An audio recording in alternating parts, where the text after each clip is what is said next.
Hi friends, welcome to achievement zone YouTube channel. So ఈరోజు మన వీడియోలో ఐసెట్కి సంబంధించి ఒక ఇంపార్టెంట్ టాపిక్తో వచ్చామన్నమాట. సో ఏ ర్యాంక్ వచ్చిన వాళ్ళకి ఎలాంటి కాలేజీలో జాయిన్ అవ్వాలి, ఎవరు ఏ కాలేజీలో జాయిన్ అవ్వాలి, అసలు కాలేజ్ ఎలా చూస్ చేసుకోవాలని చెప్పేసి ఈ వీడియో అయితే చేస్తున్నాను అనమాట. So achievement zone YouTube channel ఎవరైనా సబ్స్క్రైబ్ చేసుకోకపోతే సబ్స్క్రైబ్ అయితే చేసుకోండి. మీకు ఎడ్యుకేషన్కి సంబంధించి మంచి ఇన్ఫర్మేషన్లు, అలానే గవర్నమెంట్ జాబ్కి సంబంధించిన నోటిఫికేషన్లు, అలానే ఇన్ఫర్మేషన్లు అయితే మీకైతే మన ఛానల్ ద్వారా అందించడానికి అయితే ట్రై చేస్తాను. సో చాలామంది అయితే ఐసెట్లో అన్న నాకు ఎంసీఏలో సీట్ వస్తుందా, మంచి ర్యాంక్ వచ్చింది, లేకుంటే నాకు ఎంబీఏలో ఈ కాలేజీలో సీట్ వస్తుందా అంటున్నారు. సో చాలామంది అయితే ఓయూ జేఎన్టీయూ హెచ్లో అయితే సీటు కావాలని చాలామంది అయితే అడుగుతున్నారనమాట. సో నాకు పలానా ర్యాంక్ వచ్చింది, నాకు ఓయూలో సీట్ వస్తుందా, లేకుంటే జేఎన్టీయూహెచ్లో సీట్ వస్తుందా అనేది అయితే చాలామంది అడుగుతున్నారు. సో నేను చెప్పేది ఏంటంటే, మీకు 1000 లోపు ర్యాంక్ వస్తే మీరు ఖచ్చితంగా మీరు కోరుకున్న కాలేజీలో అయితే సీట్ వచ్చే అవకాశం ఉంది. అంటే ఉస్మానియా యూనివర్సిటీ కానీ జేఎన్టీయూలో కానీ మీకైతే ఖచ్చితంగా సీట్ వచ్చే అవకాశం అయితే ఉంది. కానీ నేను అనేది ఏంటంటే, మీరు కావాల్సిన మీరు ఏదైతే కాలేజీలో జాయిన్ అవ్వాలి అనుకుంటున్నారో ఆ కాలేజ్ ఎలాంటిది అంటే, మీరు ఎంసీఏ చేయాలనుకున్నారు. ఫర్ ఎగ్జాంపుల్ మీకు మంచి ర్యాంక్ అయితే వచ్చింది, మీరు మంచి కాలేజ్ అంటే ఒక ఉస్మానియా యూనివర్సిటీలో జాయిన్ అయ్యారు. ఓకే, మీకు మంచి ర్యాంక్ వచ్చింది, మీకు మంచి కాలేజ్ వచ్చింది, తెలంగాణలోనే టాప్ యూనివర్సిటీ ఉస్మానియా యూనివర్సిటీలో సీట్ అయితే వచ్చింది. తర్వాత ఏంటి, మీరు 2 సంవత్సరాల తర్వాత ఎంసీఏ చేసి గవర్నమెంట్ కాలేజీలో బయటకు వస్తారు. మీకు క్యాంపస్ ప్లేస్మెంట్స్ ఉండవు. మీరు జాబ్ చేస్తారా, మీకు జాబ్ రాదు. మీ దగ్గర ఎలాంటి స్కిల్స్ ఉంటాయి, మళ్ళీ అమీర్పేటలో మళ్ళీ ఒక 50,000 కట్టి, మళ్ళీ 60,000 కట్టి, హాస్టల్ ఫీజులు కట్టి, మళ్ళీ ఒక సంవత్సరం పాటు 6 నెలల పాటు మీరు మళ్ళీ కోచింగ్లు తీసుకొని మళ్ళీ ఆఫ్ క్యాంపస్గా డ్రైవ్లకి అటెండ్ అయ్యి మీరు అప్పుడు మీరైతే మళ్ళీ స్ట్రగుల్ అవ్వాల్సి ఉంటుంది. సో నేను అనేది ఏంటంటే, ఎక్కడైతే క్యాంపస్ ప్లేస్మెంట్స్ ఉంటాయో, ఎక్కడైతే క్యాంపస్ ప్లేస్మెంట్స్ బాగున్నాయో, లాస్ట్ 2 ఇయర్స్ కానీ 3 ఇయర్స్ కానీ ట్రెండ్స్ చూసి అప్పుడైతే మీరు కాలేజీలో జాయిన్ అవ్వాలని నేనైతే అనుకుంటున్నాను.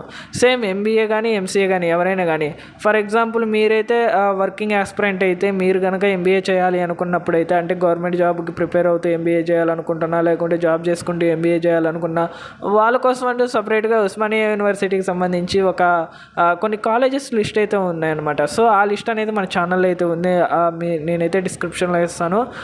ఆ లిస్ట్ చూసి ఎంబీఏకి సంబంధించి మీరైతే ఆ కాలేజీలో అడ్మిషన్ తీసుకోవచ్చు. సో ఓన్లీ మీరు ఎగ్జామ్స్కి అటెండ్ అయితే చాలన్నమాట. సో అటెండెన్స్ అయితే నాట్ మ్యాండేటరీ. అలానే ఎంసీఏకి సంబంధించి మీరైతే అలా చేయడానికి కుదరదు అనమాట. చాలా కాలేజీల్లో మీకైతే అటెండెన్స్ అయితే మ్యాండేటరీ ఉంటుంది. అందుకని మీరైతే కాలేజీకి రావాల్సి ఉంటుంది. కాబట్టి మీరు ఎంచుకునే కాలేజ్ అయితే మీకైతే చాలా బెస్ట్గా ఉండాలన్నమాట. ఎందుకంటే 2 ఇయర్స్ మీ లైఫ్ని సెట్ చేస్తుంది. అసలే డిగ్రీ కాబట్టి మీరేదో చెత్త కాలేజీలో చదివేసినా వెళ్ళిపోయింది. కానీ ఎంసీఏ మీరు మాస్టర్స్ చేస్తున్నారు అంటే మీకు ఒక మంచి కాలేజ్ ఉండాలి, ఒక మంచి లైఫ్ని ఇచ్చే కాలేజ్ అయితే ఉండాలన్నమాట. అది ప్రైవేట్ కాలేజీ అయినా సరే, పోయిన సంవత్సరానికి ₹1,00,000 కానీ 60,000 కానీ ఎంతైనా కానీ ఒక మంచి ప్రైవేట్ కాలేజీలో జాయిన్ అయ్యి, ఒక మంచి టాప్ కాలేజీలో ఏదైతే టాప్ కంపెనీలు మీకు రిక్రూట్మెంట్ డ్రైవ్స్ కోసం వస్తాయో వాటిల్లో ఒక 2 సంవత్సరాలు కష్టపడితే మీ లైఫ్ అయితే సెట్ అయిపోద్ది అనమాట.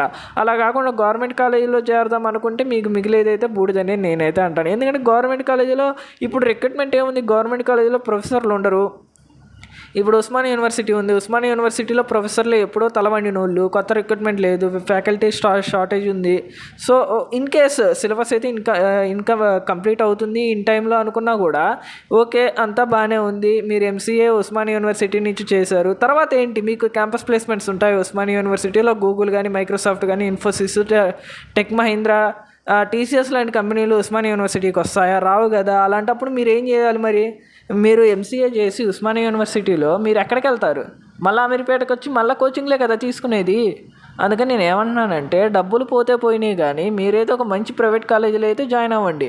సో ఈ విషయానికి సంబంధించి నేను ప్రైవేట్ కాలేజా గవర్నమెంట్ కాలేజా అని సంబంధించి ఒక వీడియో అయితే చేశాను అనమాట. ఆ వీడియో చాలామంది మీలో అయితే చూసే ఉంటారు, చూడని వాళ్ళు ఎవరైనా ఉంటే ఆ వీడియో చూసేయండి. సో ఫైనల్గా నేను చెప్పేది ఏంటంటే, ఐసెట్ కౌన్సిలింగ్ అయ్యే టైంకి అయితే అవుతుంది.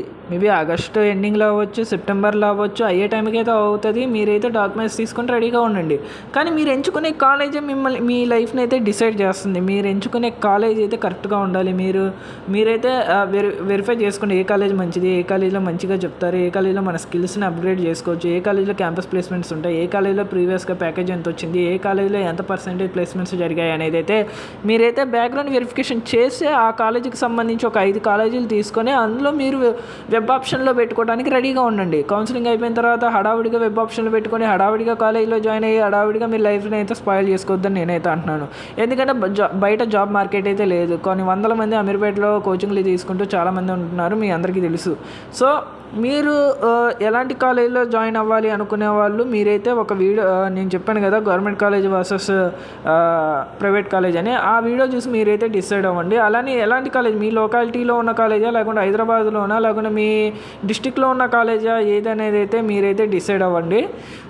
సో మీకు ఈ వీడియో ద్వారా మీకు మంచి ఇన్ఫర్మేషన్ అయితే ఇచ్చానని అనుకుంటున్నాను. సో మీకు ఐసెట్ ద్వారా నేను చేసిన తప్పు మీరు చేయకూడదని చెప్పేసి ఈ వీడియో అయితే చేస్తున్నాను అనమాట. నేను ఒక ఎంబీఏకి సంబంధించి ఒక వేస్ట్ కాలేజీలో అయితే జాయిన్ అయ్యాను. ఇప్పుడు మార్చుకోవడానికి కూడా కలవదు కాబట్టి నేనైతే మీకైతే గైడ్ చేయాలని అనుకున్నాను, అందుకే ఈ వీడియో అయితే చేస్తున్నాను. సో వీడియో నచ్చితే మీరైతే హెచ్ఎంఎన్ జోన్ యూట్యూబ్ ఛానల్ అయితే సబ్స్క్రైబ్ చేసుకోండి. మరిన్ని విషయాలు అయితే మీకు హెచ్ఎంఎన్ జోన్ యూట్యూబ్ ఛానల్ ద్వారా మీకైతే చెప్పడానికి అయితే ట్రై చేస్తాను.